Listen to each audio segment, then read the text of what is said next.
Hey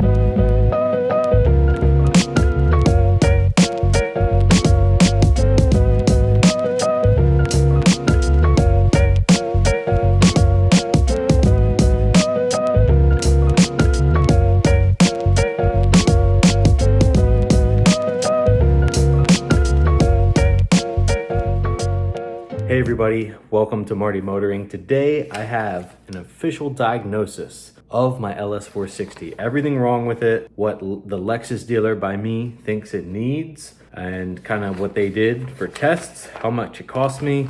Let's dive in. I'm here at my kitchen table. I haven't really driven my LS460 much. I made 2 videos about it so far. One video announcing it, and that seemed to have a good reaction, and then one with some of the issues I was facing. So I thought I'd put this video together with an official diagnosis from Lexus. Now this is 𝗙𝗙𝗟𝗟𝗪𝗪 Lexus in Mechanicsburg, Pennsylvania. I've always gone to them for anything I do need to go there for, which I try to do all the work myself, but you know, recalls, anything like that, they are the go-to dealer and they've always treated me well in the past, haven't had any problems with them. Everybody there is really nice and knowledgeable. Especially the tech that I talked to. So with life being busy and just a lot of other things going on, I haven't really had time to dive into the LS460. I'm actually still in the process of setting up my shop space so that I can work on the car. So I figured, hey, in the meantime, let me bring the car to Lexus and just see what they say, see what they have to say about it. They can do their official diagnosis. I'll pay whatever it costs, and then I'll know for sure what's actually going on instead of just kind of guessing. This is my ownership experience. I just want to be transparent. You can see there it is, 𝗙𝗙𝗟𝗟𝗪𝗪 Lexus. My service advisor was Sean. In all, for 2 hours of labor diagnosis, it cost me $190. But I wanted to be sure to what it was before I start taking the car apart. So the quote that I got for the work that this thing needs is over $7,000. That's insane. $7,000 to start with. So let's go through the list and I can show you what they're saying needs replaced, what the problems are that they found, and why the heck it costs $7,000. Now, this is something that could be done. I've looked into it. It's DIY. I could do this. I got the LS because I really wanted a sedan. An all-wheel drive V8 sedan is super rare. It just the car looks really good for the mileage. And I just got the car and announced it. I know a lot of people are really excited about this ownership experience and this car.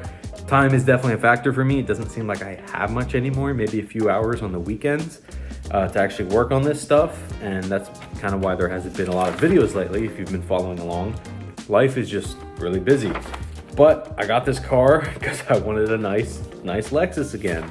And this is just the risk you take when you buy a high mileage vehicle. Like my Sequoia, a lot of things had to be replaced, a little bit cheaper and easier, and I DIY'd everything, so that was a lot better.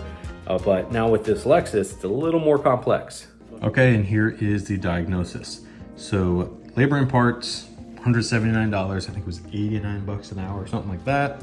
I did get a nice little loaner car from them for the day, so that was nice. I told them what I had done, which was replace spark plugs and ignition coils, still getting a misfire. I think it's an injector. Told them the code that was stored. Master diagnostic technician verified misfire on cylinder 6. So that was, I mean, you can feel it right away. Swap cylinder 4 and cylinder 6 ignition coil packs. When doing a compression test, both cylinders read 240 pounds. So that's really good. I'm glad they did that compression test, and the engine seems to be okay, at least those cylinders. Performed active tests with scan tool on direct and port injectors. They're able to control the direct and port injectors, put fuel through them. Found cylinder 6 would misfire when lean, but would not misfire when rich. And that's when it happens, around 4,000 to 5,000 RPM in the upper rev range. I guess when it's going lean, boom, misfire. Recommended replacement of all 8 direct fuel injectors, which sounds pretty easy, right? No, because you have to remove the intake manifold, and then they also recommend the valve cover gaskets, resealing of coolant valley plate. That's a known issue on a lot of Lexus and Toyota V8s. So removing the intake manifold, then you have to do intake manifold gaskets, do the valley plate reseal, got to do all 8 injectors, then also do the valve cover gaskets, which I had already bought. And when you're in there, because everything's plastic for some odd reason, A lot of stuff is brittle and it breaks. And with 214,000 miles, that's just what's gonna happen. I denied further work because I was not gonna pay $7,300. I know that I could do this DIY from what I've researched.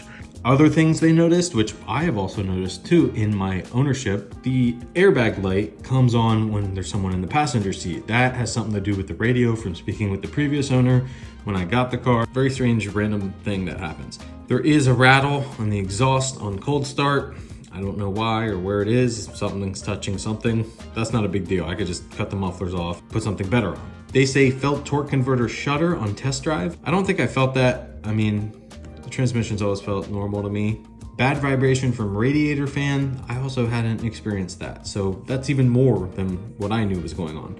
Also, the air conditioning, one of the actuators needs replaced. That's something I found that I can easily fix. That and the airbag light are just two interior things that are kind of annoying. So the car needs, apparently, according to Lexus, $7,300 worth of work. Injectors is a lot of work. So what all would I have to do? Well, I looked it up. All the harness that's and connectors, everything on top of the engine. I don't know if you've seen my previous video, you kind of saw how that was set up. That all has to come off. Intake manifold has to come off, and those gaskets will need replaced when that goes back on. While I'm in there, then I can change the injectors. One of the reasons their price was so high is because OEM injectors cost $385 each. Times that by 8, it really adds up. Rock Auto has them for a little bit cheaper, remanufactured. There's a couple of options I can go with, but you don't know what kind of injector it's gonna need until you actually go in there, take it out, and see there's like a colored O-ring on it, apparently. Now, I haven't done this before, but from my research and talking to the Lexus tech, this is what happens. You got to go and get that same color. I don't know if they're different. The sets that I've seen, you know, on eBay that say it's going to fit the car don't have any color, and that kind of scares me. And I don't know if I would go that cheap. And the last thing you want to do is do all this work and then the injectors don't work. Something else I forgot to mention is there's fuel pumps on the valve cover gaskets, like kind of coming through them. Direct injection, high pressure fuel pump, I believe it's called. And they have gaskets that leak. So I bought those as well to replace it. So this would be kind of a 214,000 mile engine, a little bit of an overhaul, just, you know, new gaskets, making sure everything's cleaned up, new injectors, valley plate, kind of take care of everything at once.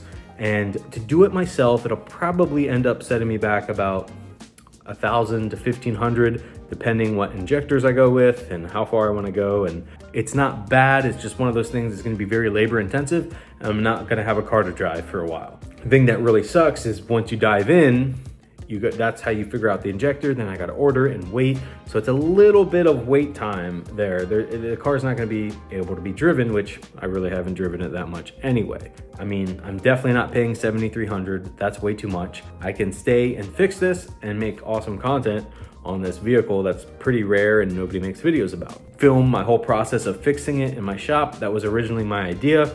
I didn't know it was going to be that much work, but I think I could do it. I've done timing belt on my Sequoia. I've done a supercharger install on an IS350.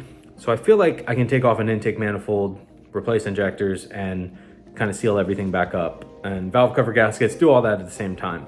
I mean, I did it on my Sequoia as well. It's also a V8, about around the same size, 4.7. This is a 4.6. This is an all-wheel drive car. I mean, it's an all-wheel drive V8. You just don't see many of those, especially not Lexus. And it's very comfortable, and I like it, and I want to enjoy it. It's just not very enjoyable right now.